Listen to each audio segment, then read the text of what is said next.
आपने कभी सोचा है कि आप जिस ब्रांड का चश्मा पहन रहे हैं वो ब्रांड आपकी संस्कृति को किस नजर से देखती है? जी हाँ दोस्तों, मैं लेंसकार्ट की बात कर रही हूँ। वही लेंसकार्ट जो खुद को मेड इन भारत कहता है, लेकिन उसी भारत की संस्कृति, बिंदी, सिंदूर, तिलक, कलावा पर बैन लगा देता है। आज मैं लेंसकार्ट की डार्क रियलिटी को एक्सपोज करूंगी। सबसे पहले हम इनके सबसे बड़े झूठ को पकड़ते हैं।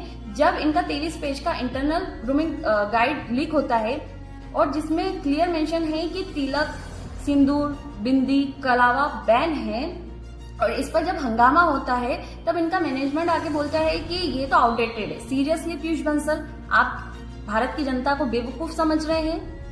क्योंकि फरवरी 2026 इसी साल में आपके स्टोर पर इंटरनल ऑडिट होता है जिसमें एम्प्लॉयज पर तिलक, सिंदूर, बिंदी लगाने पर पेनलाइज किया जा रहा था और उन्हें धमकाया जा रहा था, तो आप इसे आउटडेटेड बोलते हैं। अब आते हैं सबसे मेन मुद्दे पर।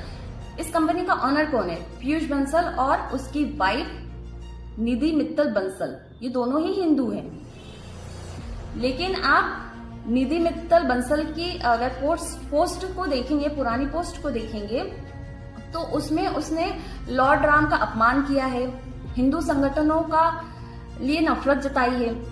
तो जब घर की नींव ही कमजोर हो तो कंपनी में ये रूल्स आना कि बिंदी, सिंदूर पर बैन है, ये कोई हैरानी की बात नहीं है। जब रूट्स ही आपकी इतनी हल्की है तो आपकी सोच कितनी हल्की हो सकती है हम समझ सकते हैं। अब एक फीमेल होने के नाते मेरा आपसे एक सवाल है कि एक लेडीज का सिंदूर और बिंदी लगाने से आपको क्या प्रॉब्लम है? मतलब आपके स्टोर पर आके क्या आपके कस्टमर आपको ऐसा बोलते हैं कि अगर ये मैम ने सिंदूर और बिंदी लगाया तो हम आपसे परचेस नहीं करेंगे आपके किसी भी प्रोडक्ट को?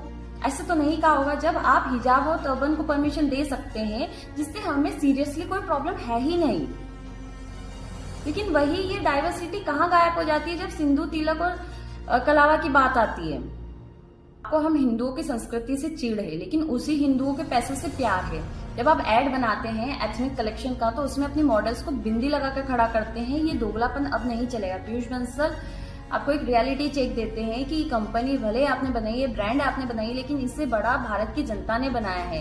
अगर आप हमारी आस्था और हमारी संस्कृति का सौदा करके मॉडर्न बन जाएंगे तो ये आपकी सबसे बड़ी गलतफहमी है पीयूष बंसल। इस गलतफहमी से थोड़ा बाहर आइए। बिकॉज अगर हम किसी ब्रांड को ऊंचा उठा सकते हैं तो उसे नीचा भी गिरा सकते हैं। ये वीडियो सिर्फ वीडियो नहीं है बल्कि एक चेतावनी है। जैसे कि आज लेंसकार्ट ने इतनी हिम्मत कर ली है, कल को और भी कंपनीज ऐसा कर सकती है। सो अब समय आ गया है पीयूष बंसल और उसकी वाइफ को और ऐसे ही सोच रखने वाले लोगों को ये दिखाने का, ये बताने का कि इंडिया की जो जनता है उनकी असली पावर क्या है।